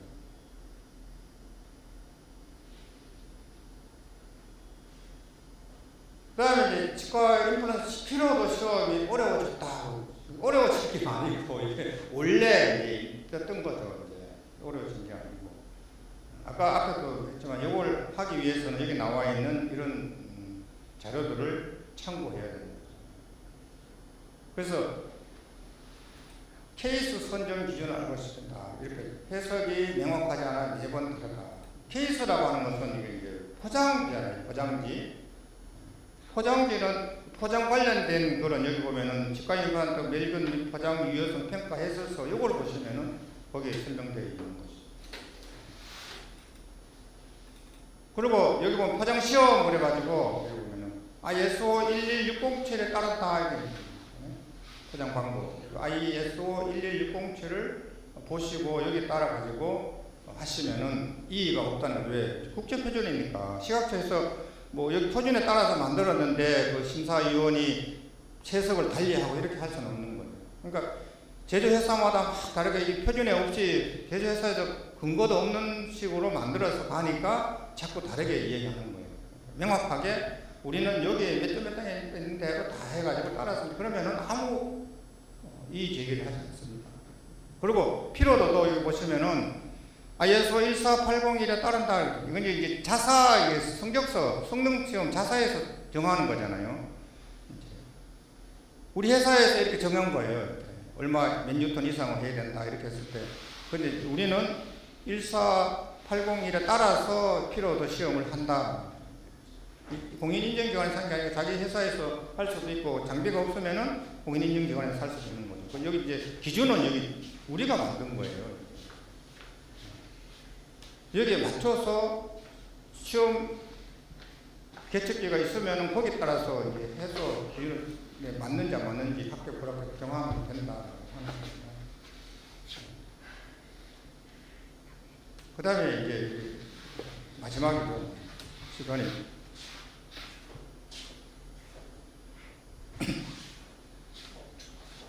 지금 이제 그 GMP 하면서 2016 버전이 들어가면서 과거에 전기 들어가는 제품만 사용 적합성을 하도록 되어 있었는데 ISO 13485 2016 버전이 들어가면서 변경되면서 모든 의료기기 제품에는 사용 적합성을 하도록 이렇게 되어 있습니다. 결국은 우리나라도 이제 이 2016 버전을 제조기 품질관리 기준으로 채택되면서 번역해가지고 그렇게 다 이제 만들어졌으니까 사용 적합성을 해야 되는 거죠. 용품도. 그래서 여기 질문이 어디까지 준비해야 하는지 어디까지 어디까지 이 어디까지라고 하는 질문은 안 되죠. 아까 피초에 설명드릴 때 연구개발이 중요하고 인허가를 받기 위해서는 연결난 자료를 해서 모든 법규에 맞도록 만들어야 된다고 했잖아요. 그래서 여기 보면은 7.3.3항에 보면 설계개발 입력에 보면은 여기 사용 적합성 및 안전 요구사항 이게 입력이 들어간다는 거죠. 그럼 설계개발 입력, 출력, 검토, 검증, 밸리데이션, 이관, 변경 이렇게 쭉 내려가가 있는데 여기 들어갔으면은 입력에 들어갔으면 입력에 따라 가지고 출력 검증돼야 되고 리뷰할 때 해야 되고 검토, 검증, 베리피케이션, 그 유효성 확인, 밸리데이션 이거 다 해야 되는 거죠 완전히. 그래서 전체적으로 다 해야 된다는 거. 어디까지만 하고 안 하고가 아닌 거죠. 전기, 제품, 용품 다 해야 된다. 그래서 이제 통상 우리가 이제 이 설계 개발할 때 입력이 뭐고 출력이 뭐냐 그러면 잘 몰라요. 그 입력이 뭐냐 간단하게 얘기하면은 설계 개발에서 입력은 요구사항입니다. 리콰이어먼트를 입력사항. 출력은 뭐냐 스페시피케이션 사양이에요. 사양. 그래서 이제 여기 GMP 상에 보면은 입력에 대해서 출력한 것들을 이제 검증하라고 되어 있잖아요. 계획할 때. 그래서 입력 사항에 대해 가지고 그것이 어떻게 해서 출력 사항 나왔는지, 그러니까 결국 입력 사항에 사용 적합성이 들어가 있으니까 이것은 전체적으로 여기 요구하는 IEC 62366-1, ICTR 6236-2 여기에 따라 가지고 다 해야 된다는 거죠. 전체 완벽하게 다 해야 됩니다. 근데 이제 지금 우리나라에서 처음에 이제 사용 적합성 할 때는 GMP를 갖고 있던 회사에서 만드는 청적서를 인정해 줬잖아요. 그죠? 근데 우리나라에 지금 사용 적합성 테스트를 할 수 있는 데가 서울대학교 병원, 고대 구로병원, 지금 현재까지는 2개 병원이 이제 가능하도록 되어 있죠. 실질적으로 사용 적합성 이거 하면은 상당히 비용이 비쌉니다. 그래서 실질적으로 여기 62366-1, 36 이거 따라가지고 전에는 IEC 6060-1-6이죠.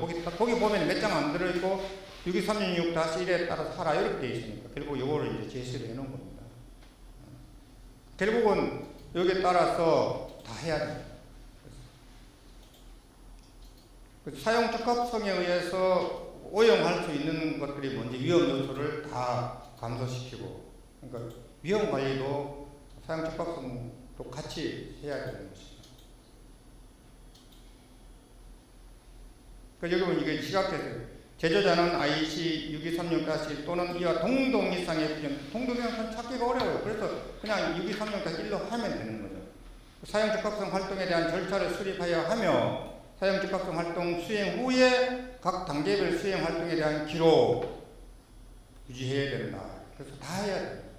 그래서 보면은 이제 이렇게 사용 적합성 엔지니어링 프로세스가 쭉 나와. 이 전체를 다 해서 파일로 갖고 있어야 된다고 하는 것입니다. 그래서 시험하면 시험 성적서로 다 갖고 있어야 돼요.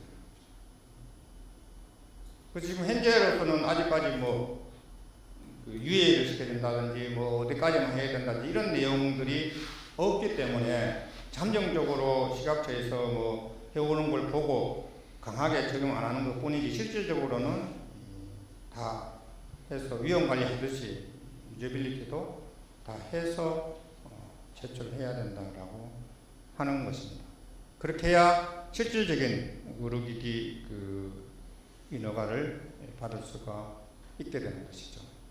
그래서 지금까지 간단하게 핵심적인 내용만 설명했지만 이 깊이 들어가면은 위험 관리뿐만 아니라 여러 가지 해야 될 그런 일들이 많죠. 그래서 그런 것들은 대부분 설계 개발할 때 모든 필요한 문서들이 만들어져야 되고 설계 파일에 다 갖추어져 있어야 된다는 거죠. 그걸 갖고 의료기기 규제 전문가가 인허가를 받기 위한 그런 문서를 만들어서 인허가 기관에 제출해가지고 인허가를 받는다라고 하는 거예요.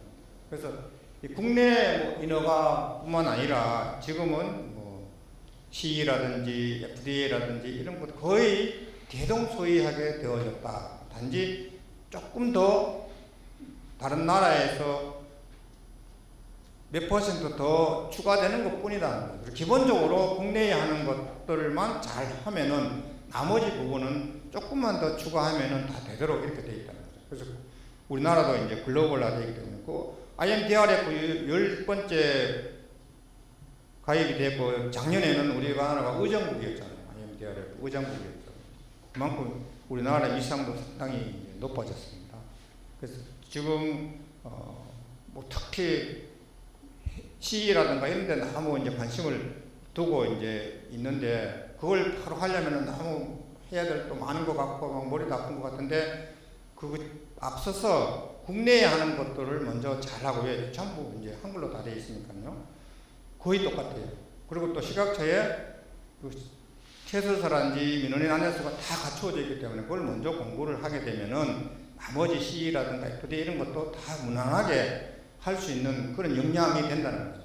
그래서 그렇게 회사 직원분들을 독려를 하고 교육을 시키고 그런 것들을 보라고 이제 CEO분들이 좀 이제 그 안내를 해주고 그렇게 해서 여기 사업이 자꾸 번창할 수 있도록 이렇게 하는 것이 가장 좋은 방법이 아닌가. 제가 지금까지 경험을 해보면은 실제 그 회사에 가면요 가르쳐주는 사람이 없잖아요, 그죠?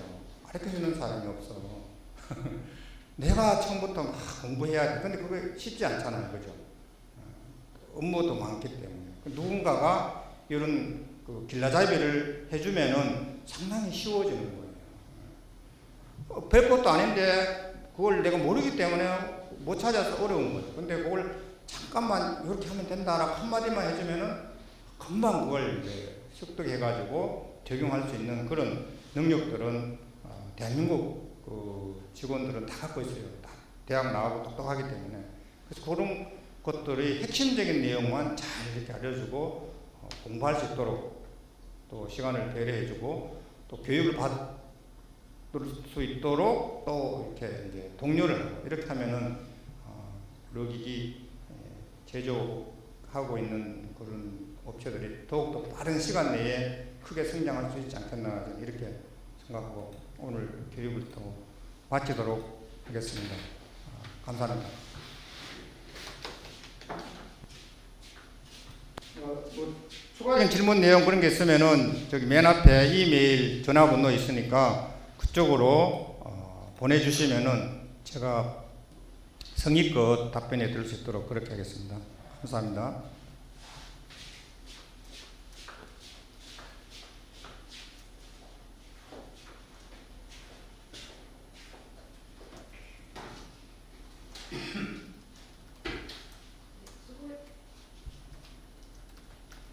수고해주신 김익수 대표님께 감사의 말씀 드립니다.